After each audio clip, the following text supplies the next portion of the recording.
कुंभ मेला तो आध्यात्मिकता का मेला है, जहाँ तपस्वी साधु संतों के साथ साथ कई दिव्यात्माएं भी मानव शरीर धारण करके इस दिव्य मेले में शामिल होती हैं।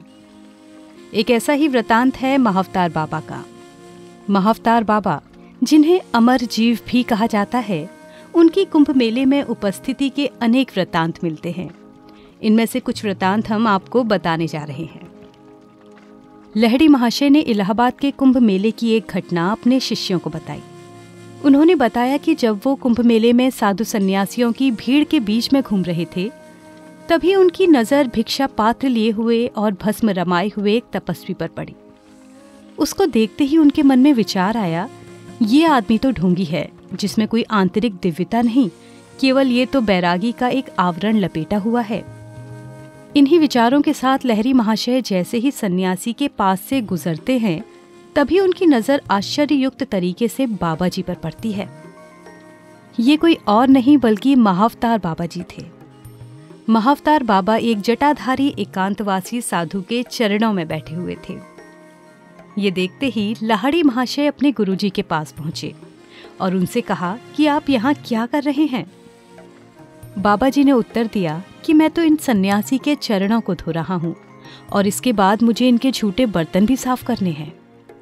ऐसा कहते हुए वो लहड़ी महाशय को देखकर एक बच्चे की भांति मुस्कुराते हैं।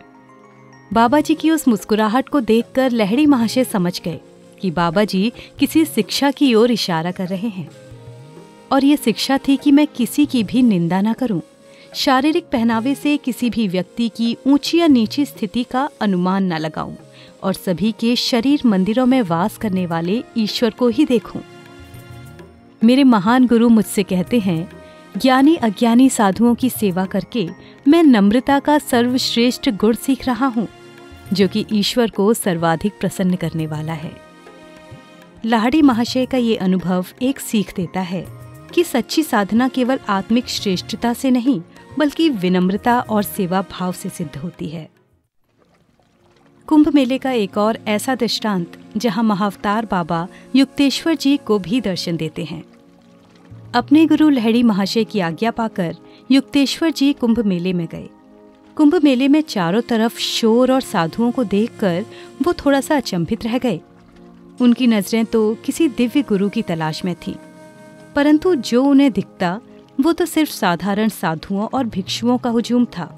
युक्तेश्वर जी के मन में शंका युक्त एक विचार उमड़ा कि क्या ये मेला केवल शोर और भिक्षा मांगने वालों का एक जमावड़ा है। ये मेला उन्हें आध्यात्मिक छलावा प्रतीत हो रहा था। उनके मन में पश्चिमी वैज्ञानिकों की एक छवि आई, जो मानवता के लिए भौतिक उन्नति का कार्य कर रहे हैं। उन्होंने सोचा, क्या ये साधु जो केवल भिक्षा ही मांगते हैं, क्या ये उन पश्चिमी वैज्ञानिकों से श्रेष्ठ हो सकते हैं। इसी मानसिक उधेड़बुन के बीच एक लंबे सन्यासी उनके समक्ष आकर खड़े हो गए। वो युक्तेश्वर जी से कहते हैं, महाशय, एक संत आपको बुला रहे हैं। युक्तेश्वर जी आश्चर्य में पूछते हैं, कौन है वो संत। सन्यासी उनको उत्तर देता है कि आप खुद ही देख लीजिए। अब युक्तेश्वर जी सन्यासी के पीछे पीछे चलते हैं। थोड़ी ही देर में वो एक वृक्ष के नीचे पहुंच गए, जहां एक दिव्य गुरु अपने शिष्यों के साथ बैठे थे। उनके तेजस्वी व्यक्तित्व और चमकती आंखों को देखकर युक्तेश्वर जी मंत्रमुग्ध हो गए। जैसे ही मुक्तेश्वर जी उनके पास पहुंचे, गुरु जी ने मुस्कुराते हुए कहा, स्वामी जी, आपका स्वागत है। युक्तेश्वर जी ने तुरंत उत्तर दिया कि मैं तो कोई स्वामी नहीं हूँ। गुरु ने सरलता से कहा, जिन्हें मैं स्वामी का पद दे देता हूँ, वो इसे कभी त्याग नहीं सकते। उन शब्दों में इतनी गहराई थी कि युक्तेश्वर जी स्वयं को एक दिव्य ऊर्जा से घिरा महसूस करने लगे और उन्होंने गुरु जी के चरणों को स्पर्श किया। महाअवतार बाबा ने मुस्कुराते हुए युक्तेश्वर जी से पूछा, पुत्र, कुंभ मेले के बारे में तुम्हारे क्या विचार हैं। युक्तेश्वर जी ने झिझकते हुए उत्तर दिया, अब तक तो मुझे यहाँ केवल शोर और भिक्षा मांगने वाले साधु ही दिखे, लेकिन आपके दर्शन के बाद मेरी सोच बदल गई है। बाबा ने गहरी मुस्कान के साथ कहा, पुत्र, किसी भी चीज को उसकी गलतियों से मत आंकना। ये संसार तो रेत और चीनी का मिश्रण है। ज्ञानी व्यक्ति वो है जो चीनी चुन ले और रेत को छोड़ दे।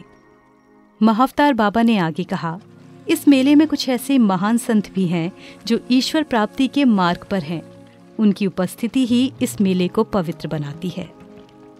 कुंभ मेले में महाअवतार बाबा की उपस्थिति और चमत्कारी रूप से जुड़ी ऐसी घटनाएं हमें ये विश्वास दिलाती हैं कि उनके जैसे योगियों की कृपा से ही ये धरती आज भी आध्यात्म का केंद्र बनी हुई है। आशा करती हूँ आपको ये प्रस्तुति अच्छी लगी होगी। अगर हाँ, तो आप कमेंट सेक्शन में हमें ज़रूर बताएं। साथ ही साथ इस वीडियो को लाइक करें, शेयर करें और चैनल को सब्सक्राइब करना ना भूलें। मिलते हैं एक नए वीडियो के साथ, तब तक के लिए हर हर महादेव।